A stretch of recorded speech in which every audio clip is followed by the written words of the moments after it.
বোন রে থাম, ওইটা মেশিন না, ওইটা তোর ফুটকি। যেমন ভাবে নাচানাচি করতেছিস কখন জানি বল বেয়ারিং নষ্ট হয়ে যায়।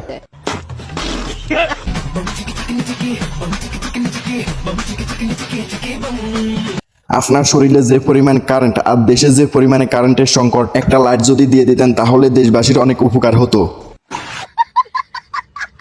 হে গাইস, আমার দ্বারা আর ভিডিও ভাইরাল করা। ভিডিও ভাইরাল করতে হলে সুন্দর ভিডিও বানাতে হবে। আপনি কি পারবেন সুন্দর ভিডিও বানাতে? জি। আচ্ছা ঠিক আছে, সুন্দর ভিডিও বানান, দেখি আপনি কেমন পারেন।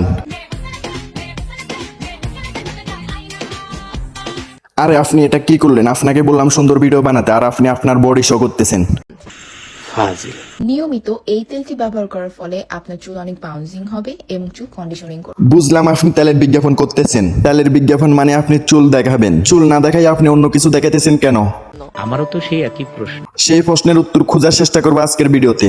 কথা কি ক্লিয়ার না ভেজাল আছে? রমজান মানেই পরিবর্তনের মাস। আপনিও তাহলে পরিবর্তন হবেন, এটা শুনে খুবই ভালো লাগতেছে। নিঃসন্দেহে তুই ঠিক কথা বলেছিস। আলহামদুলিল্লাহ, দীর্ঘ 1 বছর পর আবারও মাহে রমজানের সুগন্ধি পাত। মাশাআল্লাহ, আপুটি মাথায় কাপড় দিয়ে রমজানের শুভেচ্ছা জানাচ্ছে।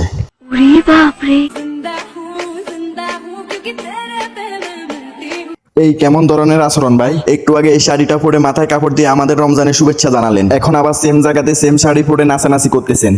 কি আশ্চর্য কথা।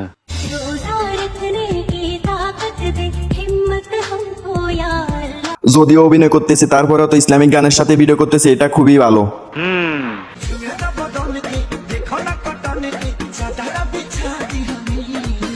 যেই আপনাকে একটু ভালো বললাম সেই আপনি আপনার আগের রূপে ফিরে গেলেন। কিছু করার নেই, এটাই বাস্তব।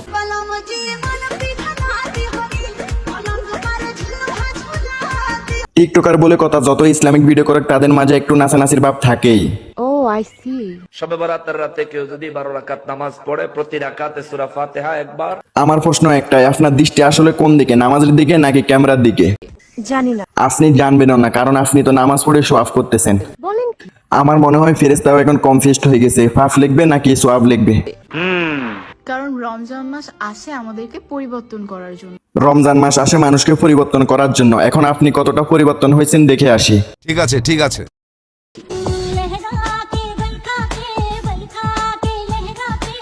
অনেক পরিবর্তন হয়েছেন, যা দেখে এখন বাংলার সব পুরুষেরা আপনাকে নতুন ভাবে চাইবে। ভাব তো একটু থাকবেই। আমার 14 গোষ্ঠীর ইতিহাসে আমার মতো এক পিসও জন্মায়নি। আপনার 14 গোষ্ঠীর ভাগ্য আপনার মতো সুনামধন্য একজন টিকটকার তাদের গোষ্ঠীতে আছে। হয়তো আমি অনেক খারাপ, কিন্তু যে বুঝবে সে শুধু আমাকেই খুঁজবে। হ্যাঁ অবশ্যই খুঁজবে, কারণ খারাপ মানুষের খারাপ মানুষকেই প্রয়োজন। খুবই বাজে। 14 ফেব্রুয়ারি আমি কারো থেকে গোলাপ আশা করি না, কারণ আমি নিজেই একটা গোলাপ। আপনি যেহেতু গোলাপ, তাহলে সত্যি করে একটা কথা বলেন, আপনাকে মানুষ কতবার ছিঁড়ছে? বুঝলে বুঝপাতা, না বুঝলে। আসলে কথাটা এমন না যে তোমাকে ছাড়া আমি বাঁচবো না, তুমিই যে আমার অক্সিজেন, ব্যাপারটা এমন না। আসলে ব্যাপারটা এমন যে অনেক সুন্দর কল্পনা ছিল তোমায় নিয়ে, তুমি থাকলে জীবনটা আরো উনি একজন সাকাখোর পাবলিক, ওনার বেশিরভাগ ভিডিও দেখলাম কেউ তাকে ছেড়ে গেছে, কষ্ট দিছে এমন টাইপের। এখন নাকের পানি আর চোখের পানি। তবে বোন, তোমার নাচের কোমর অনেক ভালো। আমি মানুষটাই তুমি মানুষটা কেমন সেটা তোমার বলার দরকার নাই, পাবলিক অলরেডি বুঝেই গেছে।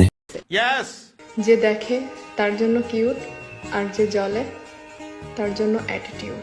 তাতে আমার বাল ছেঁড়া গেল। যাই হোক, মনে চাইলে আইডিটাতে দিয়ে একটা ফলো, আমার যত বন্ধু বান্ধব